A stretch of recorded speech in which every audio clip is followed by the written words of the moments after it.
देविका, ही पिशवी जरा ठेव. हो. काय झालं गो? काही नाही. ह्या काय बोलला काय गो? ह्याच बोलला असताला. हा मी विचारते काय गो, बाहेर ये गो. अहो काय झाला, खेका रडतास? काय झाला? देविका काय बोललाय तू? अगो त्याचे डोळे बघ. काय बोललाय काय तू ते का? छे, मी किती बोलतलय. देविका बस काय झालं तुझा? देविका बाय तू काय झाला? अभिरामरावांशी माझं लग्न होईल ना? अगो होईल म्हणजे काय, होतालाच. अण्णांनी मागा तसं शब्द दिला. मग काय चालू आहे त्यांच्या घरात? अजून लग्नाला होकार देत नाहीत. मी आयुष्यभर अशी घरीच बसून राहील. अगो देविका, अजून तुझे आऊस बापू जिवंत असत. तुका काय मी वारळ सोडूक नाही असा. तू एवढं मनात कितक लावून घेतस? ह्या स्थळ नाही तर नाही, आपण दुसरं स्थळ बघूया. नाही आई, मला अभिरामरावांशीच लग्न करायचंय. असं झालं नाही ना तर मी जीव देईन, पण मी त्याच वाड्यात जाणार.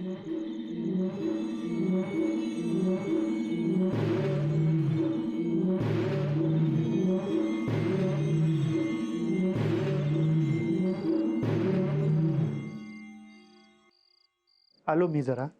कुठे निघालस? ऐकलंस ना मगाशी काय चालू होतं ते? नवीन आहे का ते?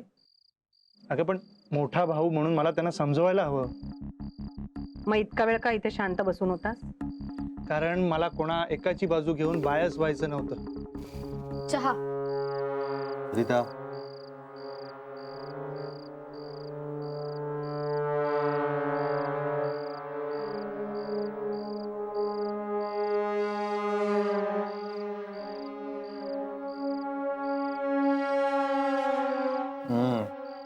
आहे चहा पिऊची तर पूर्वाच्या हातचीच.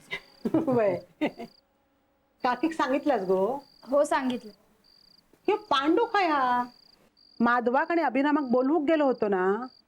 वय दत्ता, झाला आता सगळं विसरून जा.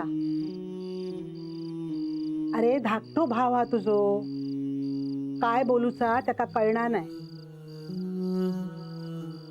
जा बोललो ना तर तेका पण लागला हा. आहे राहू दे तो विषय. दिसली दिसली ता नको ता देवा फटसाण. ए खुळ्या, काय बडबडतस? कोण दिसली? ती दिसली. विसरलंय. विसरलंस? ती विहिरीजवळ कोण हा हिरी जवळ? पांढऱ्या साडीवाली बाई.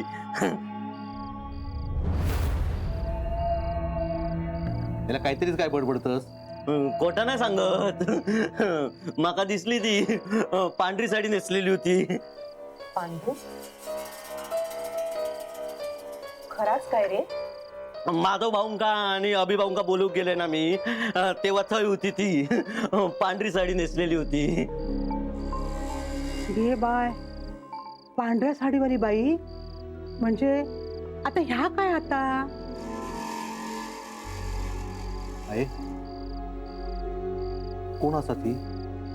ता काय माहित नाही, पण आता कोणी बाहेर जाऊ नको.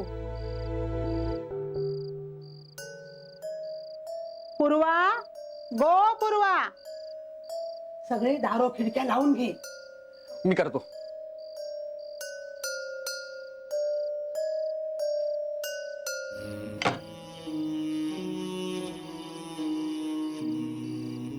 चल आतल्या बंद करू. आतल्या खोलीच्या खिडक्यो पण बंद करूचो होत. मी करते. हे बघ, माधव आणि अभिराम बाहेर गेले होत. ते आधी येले ना की त्यांची हाक ऐका आणि मगच त्यांना घरात घेवा. हा मैनू, मी जातोय आता तू काय चाललं? बाहेर. मीरा तुका काय केल्यानंतर माका काय नाही होणार. आई ह्याका सांगून ठेवा, नाही तर परत जायत खंय तरी. तो खय नाही जाऊचा. तो मागल्या तरी जाईल आणि झोपात. वय मागच्या दारात झोपतय. येतय मायनू. दत्ता भाऊ येतय मागच्या दारात. घे बाय, माझ्या खोलीचे खिडकी उघडे होत. थैसून विहीर दिसता. मी जाऊन लावून घेते. हा मी पण येते, एकटं नको जाऊ तुम्ही. चल.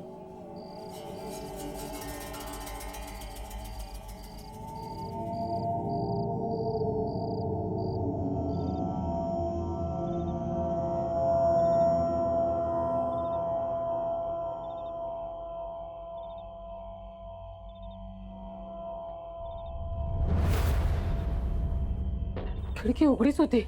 यमुना, बघतस ना काय चाललं आहे घरात? पण आता ही बाई कशी दिसूक लागली? काय कळणार नाही, काय मागे लागला. माझ्या पोरा बाळांचं काय होऊ दे नको. जा का होईत तर माझा होऊ दे.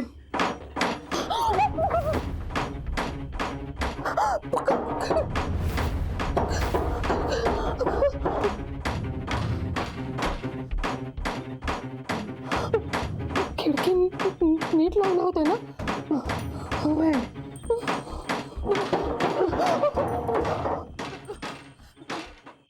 काका, डॅड आणि अभिदा अजून बाहेरच आहेत. मी बघते त्यांना बोलू खय. काय झालं? तुम्ही सगळे टेन्शन मध्ये दिसताय. मामा, पांडूला एका पांढऱ्या साडीतली बाई दिसली. काय? हो काकी, तो माधव काका आणि अभि काकाला बोलवून परत आला आणि सांगत होता की त्याला पांढऱ्या साडीतली बाई दिसली. मामा, हे असं काही होतं का? असं काहीही नसतं. हे माधव टॅलेंट. काकी म्हणजे? पूर्वा, अगं पांडूला नाही, माधवला पांढऱ्या साडीतली बाई दिसली. पण दिसली ना. भाऊजी, तुम्हाला माधवचा स्वभाव माहिती आहे ना कसा आहे ते. त्याने एक स्टोरी तयार केली. ती मी ऐकायला तयार नाही म्हणून पांडूला सांगितली आणि पांडूनी तुम्हाला सगळ्यांना येऊन सांगितली. आणि खराच पांढऱ्या साडीतली बाई असात तर? असेल ना, गावातली बाई असेल कोणीतरी. गावातली म्हणजे जिवंत बाई नाही, पाण्याजवळ कुणीतरी इलेली. हा म्हणजे आर्चिस, तुझी या सगळ्या गोष्टींबद्दलची क्युरिओसिटी वाढत चाललेली आहे. हे असं काहीही नसतं, भ्रम असतात.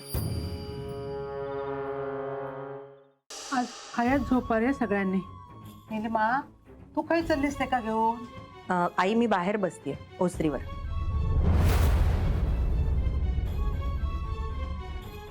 नीलिमा येऊ नाही अजून. दत्ता, माधवा, अभिरामा, अरे उठा रे.